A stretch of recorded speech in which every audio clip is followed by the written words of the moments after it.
Well, howdy. How's it going, guys? I'm back with another video, and today I had something hit my head that I just kind of want to talk about. And it kind of, the picture that we're going to paint today is kind of a picture of, say, you're broken on the side of the road. I'm jumping right into here because I've already kind of been discussing it with myself and kind of breaking down what I was thinking, right?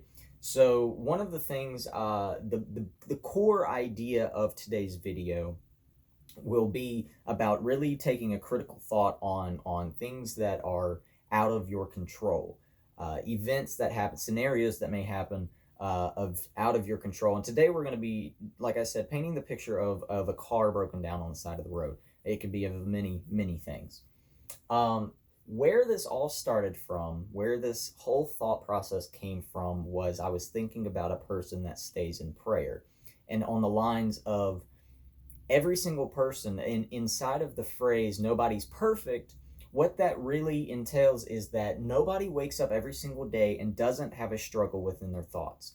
Nobody wakes up every single day and doesn't have, say, maybe something physically happen to them and they just be like uncomfortable. It could just be for a second. Maybe they're brushing their teeth and they hit their gum really bad and it just pops in their head like a curse word or something, and it just irritates them. They've hurt themselves. So nobody wakes up every single day and is just good, right? There are a lot of people that take the extra steps to do that, and they wake up and meditate, wake up and do yoga, do this and that, do their aromatherapies and everything to put their mind in the right place. But it doesn't always mean that things won't occur later on that they weren't expecting, that they had no control over. And so those are the things that we're going to kind of be touching on today. I wanted to talk about kind of our reaction within prayer. Not actually our reaction, but more of when a lot of the times I see within the practice of prayer, even myself, it all stems from myself. I see it in myself first, and then obviously I look around and yeah, I'm confirming it. This is really happening. So within that, I want to touch on, like I said, the person of prayer, the person that stays in prayer. We automatically, a lot of the times, have a pre-expectation within a prayer. What that is, the pre-expectation of that is the prayer being answered. Say somebody's sick and the doctor said they have 2 weeks to live, and you're praying healing over them. And I believe God is going to work. I believe God is going to do that. You are giving God a pre-expectation. You are pre-expectating God to work within 2 weeks. Because if he doesn't heal them within 2 weeks, that person is going to die. And what you're praying for is them to stay alive longer. Well, you're giving God a time frame, really. And you're saying, well, if he doesn't heal them within 2 weeks, they are going to die. So you're already expecting that prayer to be answered within 2 weeks. Because if not, it's not what you prayed for. They didn't get to stay around longer. Now, again, people go back and say, but I'm going to be humble with it, because if they do die, that's God. It was their time. So what that is doing is now canceling out your prayer for them to stay alive longer. So within your own humbleness, within your faith of like, well, if it doesn't come to pass, if he doesn't heal within 2 weeks, that was just his plan. But I'm praying and believing that he's going to do it within these 2 weeks. So you're giving him a time frame and then saying, but if he doesn't, whatever. It's not obviously on that level. It's not that, but I'm giving it the nitty gritty. That's what is happening in that sense. You were giving a prayer and put so much faith in it, and then you cancel it out with, but I understand God doesn't always, that's not always in his plan. So, we're not going to be upset if he doesn't answer it. Well, you just canceled out that prayer. In a sense, not like straight up in, but that's basically what's happened. So within all of that, you don't have to, maybe God looks at you and be like, well, now you weren't praying for this person when you didn't know that they were this sick and this critical, but now that you know that they have 2 weeks, you're going to come to me for this prayer, that they have a long life, that they stretch longer than whatever year they're at now. Now you're coming to me that you know the severity of the situation. And maybe you were the one that missed the signs before all of this came into pass to be this severe. So maybe it was you that missed the mark on your prayer. And so when it doesn't get answered within those 2 weeks, it's not because God wasn't, working, or it was in God's plan, or this and that, whatever. It was the act and art of your prayer without you having the knowledge and intent and true intention of what you were doing. So within that, I kind of wiped the slate and I was like, okay, so what am I really truly getting from this? And what it was a person that stays in prayer, a person that doesn't need to know what's going on.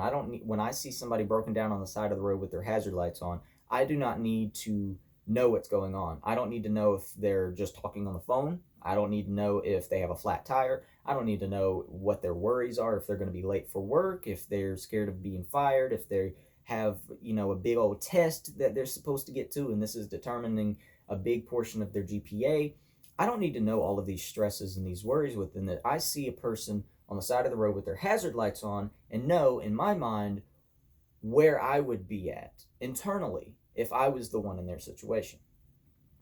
Now, I can imagine myself, obviously, at this point in my life, being like, this is out of my control. Even if I get fired for me having a flat tire and being late for work, I can't be mad at that because the original thing was out of my control.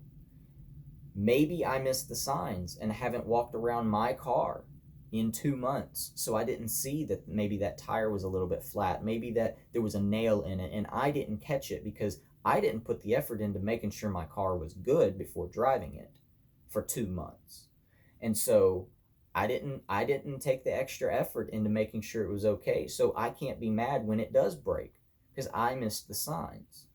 So you may get out and be like, there's a tire in here. You may curse the guy that may have dropped the nail that got in your tire. You may get frustrated at the car that you're driving when all along it was you.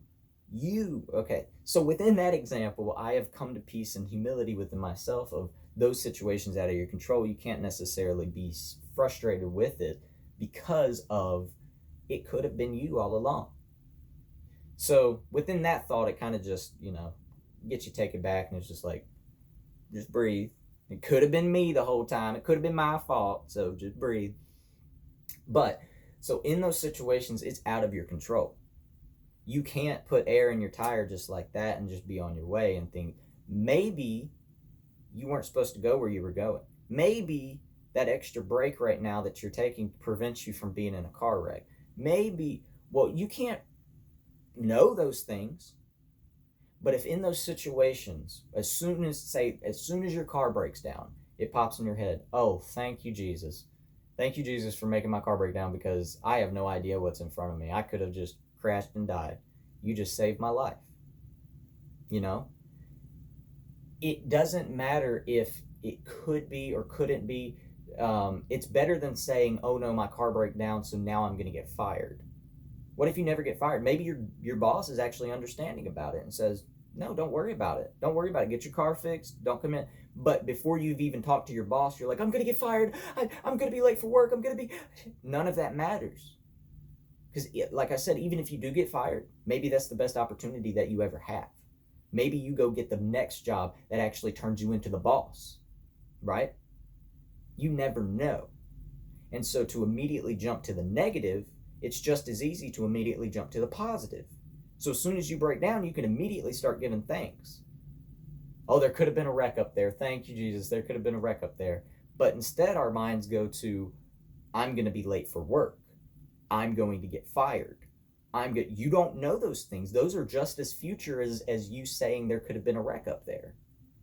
So regardless, when you initially jump to in those super conflicted situations and scenarios, you immediately jump to, I was just saved from something.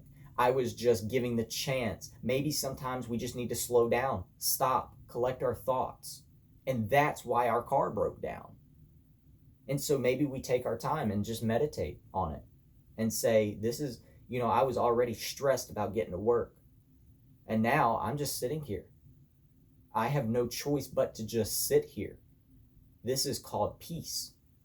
And so we can turn those situations and really really push that. But like I said, where that stemmed from, where this whole thing stemmed from, was just a person that stayed in prayer. So if you do that on your regular life, when those scenarios hit you, say you're always praying for the person on the side of the road, when that happens to you, you are now on the side of the road. You now know what to do. You've practiced this without even being in the situation. You've thought of these scenarios already and found peace within them because of how much you pray for the people that you see in these situations. You don't know what's really happening. So you get to fill it in. You get to fill in the blanks and then pray for that. And so now you're in that situation. Your tire's flat. Your car just blew up. You ran out of gas, whatever it may be. But now you have peace within that. You have understanding within that because you've constantly already been in prayer for others in that same situation.